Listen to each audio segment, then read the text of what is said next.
ఇప్పుడు కేవలం 7,999 up to 10 kgs వరకు బరువు తగ్గి అధిక బరువు నుంచి వచ్చే ప్రధాన సమస్యలను దూరం చేసుకోండి.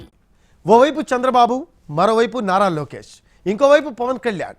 ఈ ముగ్గురు నేతలే కాదు, హిందూపురంలో నందమూరి బాలకృష్ణ పరిస్థితి ఏంటి? ప్రస్తుతం రాష్ట్రంలో ఇదే హాట్ టాపిక్గా మారింది. పోలింగ్ జరిగిన సరళి చూసిన తర్వాత బాలకృష్ణ ఈసారి హ్యాట్రిక్ కొడతారా, లేక తొలిసారి అపజయాన్ని మూట కట్టుకుంటారా? ప్రస్తుతం ఇదే అంశం మీద రాష్ట్ర వ్యాప్తంగా జోరుగా చర్చ సాగుతోంది. అసలు బాలకృష్ణకు ఉన్న పాజిటివ్ పాయింట్స్ ఏంటి, నెగిటివ్ పాయింట్స్ ఏంటి? స్పెషల్ స్టోరీలో చూద్దాం. వైసీపీ అభ్యర్థికి కలిసొచ్చే అంశాలేంటి? కంచుకోటను వైసీపీ బద్దలు కొడుతుందా?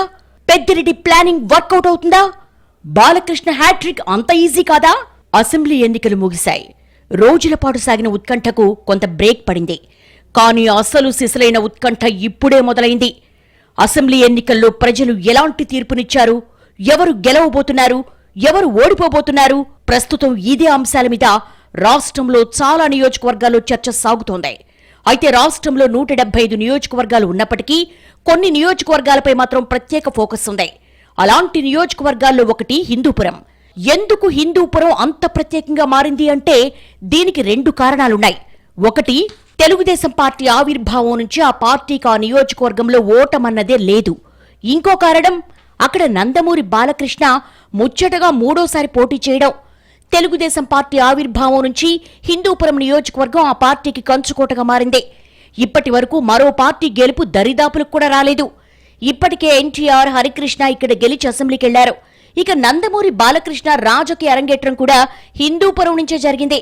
ఇక్కడ నుంచి వరుసగా 2 సార్లు గెలిచి శాసనసభలో అడుగుపెట్టారు. ఇప్పుడు ముచ్చటగా 3వ విజయం సాధించాలన్న ఉద్దేశంతో బాలయ్య హిందూపురం నియోజకవర్గం నుంచి బరిలోకి దిగారు. హిందూపురం నియోజకవర్గంలో అభ్యర్థి ఎవరన్నది ఇక్కడ ప్రజలు చూడరు. కేవలం తెలుగుదేశం జెండా కనబడితే చాలు అన్న అభిప్రాయం స్పష్టంగా కనిపిస్తుంది. కానీ ఈసారి మాత్రం అలాంటి పరిస్థితి లేదన్న టాక్ నడుస్తోంది. ఎందుకంటే గతంలో ఎప్పుడూ లేని విధంగా ఈసారి బాలకృష్ణ తీవ్రమైన పోటీ ఎదుర్కొన్నారు. వైసీపీ మాత్రం పక్కాగా గురిపెట్టి ఈ స్థానంపై విజయం సాధించాలని ఓ టార్గెట్ పెట్టుకుంది. అందుకే సామాజిక వర్గ ఈక్వేషన్స్ లో భాగంగా దీపికని ఇక్కడి నుంచి రంగంలోకి దింపింది. ఎమ్మెల్యే నందమూరి బాలకృష్ణకు మొదటి నుంచి హిందూపురం పట్టణం ప్రధాన బలంగా ఉంది. అలాగే లేపాక్షి, చిలమత్తూరు ప్రాంతాల్లో కూడా ఆయనకు మంచి గ్రిప్ ఉంది. అయితే ఈసారి హిందూపురం పట్టణంలో పరిస్థితి ఎవరికి మొగ్గు చూపిందో అర్థం కాని పరిస్థితి. 2024 ఎన్నికలు జరిగిన తీరు చూస్తే ఇది స్పష్టంగా అర్థమవుతుంది. ఎమ్మెల్యే నందమూరి బాలకృష్ణకు ప్రధానమైన బలం సినీ గ్లామర్తో పాటు నియోజకవర్గం హిందూపురం కంచుకోట కావడమే.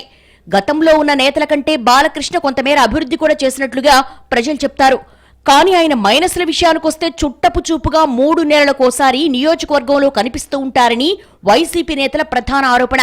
ఇక వైసీపీ విషయానికొస్తే కొరబ దీపిక కొత్త అభ్యర్థి అయినప్పటికీ ఆమె భర్త పార్టీలో కీలకంగా ఉన్నారు. గతంలో హిందూపురం నియోజకవర్గ వైసీపీలో చాలా వరకు విభేదాలున్నాయి. ఈసారి మాత్రం వైసీపీ అధిష్టానం హిందూపురం నియోజకవర్గంపై ప్రత్యేకంగా దృష్టి సారించింది. ఇందులో భాగంగానే నేతల మధ్య విభేదాలను సెట్ చేసింది.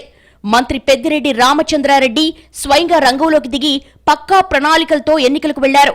మరోవైపు హిందూపురం నియోజకవర్గంలో మైనార్టీల ఓట్లతో పాటు రెడ్డి సామాజిక వర్గ ఓట్లు ఎక్కువగా ఉన్నాయి. రెడ్డి సామాజిక వర్గం ఎటు చూసినా వైసీపీకి ఫేవర్గా ఉంటుంది. ఇక మైనార్టీలు మాత్రం గతంలో బాలకృష్ణ వైపు ఎక్కువగా ఉండేవారు. కానీ ఈసారి అలాంటి పరిస్థితి కనిపించడం లేదని వైసీపీ నేతలు చెప్పుకొస్తున్నారు. హిందూపురం నియోజకవర్గంలో 2009లో 69.63%, 2014లో 76.57%, 2019లో 77.64% పోలింగ్ నమోదైంది. 2,49,174 మంది ఓటర్లుంటే 1,93,906 మంది ఓటు హక్కు వినియోగించుకున్నారు. ఇందులో పురుషులు 97,654 మంది ఓటు హక్కు వినియోగించుకోగా మహిళలు 96,246 మంది ఓటు వేశారు. పోలింగ్ శాతాన్ని ఒకసారి పరిశీలిస్తే 77.64% ఉంది. 2014 ఎన్నికల్లో బాలకృష్ణ 16,196 ఓట్ల మెజార్టీతో గెలుపొందారు. 2019 ఎన్నికల్లో 18,028 ఓట్ల తేడాతో ఇక్బాల్ను ఓడించారు. అంటే బాలకృష్ణ గ్రాఫ్ ప్రతిసారి పెరుగుతోందనే చెప్పాలి. దీనికి ప్రధానమైన కారణం హిందూపురం పట్టణంలో ఓటర్లు. కానీ ఈసారి మాత్రం మైనార్టీలు వైసీపీ వైపు మొగ్గు చూపినట్లుగా స్పష్టంగా అర్థమవుతోంది. ఇక చిలమత్తూరు, లేపాక్షి మండలాల్లో మాత్రం బాలకృష్ణకు కొంత ఫేవర్గా ఉన్నట్టుగా తెలుస్తోంది. హిందూపురం రూరల్ మండలంలోని ఓటర్లు ఇటు వైసీపీ అటు టీడీపీ వైపు మొగ్గు చూపారన్న ప్రచారం జరుగుతోంది. టీడీపీ మాత్రం బాలకృష్ణ ఈసారి హ్యాట్రిక్ కొట్టబోతున్నారని చెప్తున్నారు. ఇక్కడ గెలుపు అంత ఈజీగా ఉండే అవకాశం లేదని విశ్లేషకులు చెప్పుకొస్తున్నారు. ఏం జరుగుతుందో తెలియాలంటే జూన్ 4వ తేదీ వరకు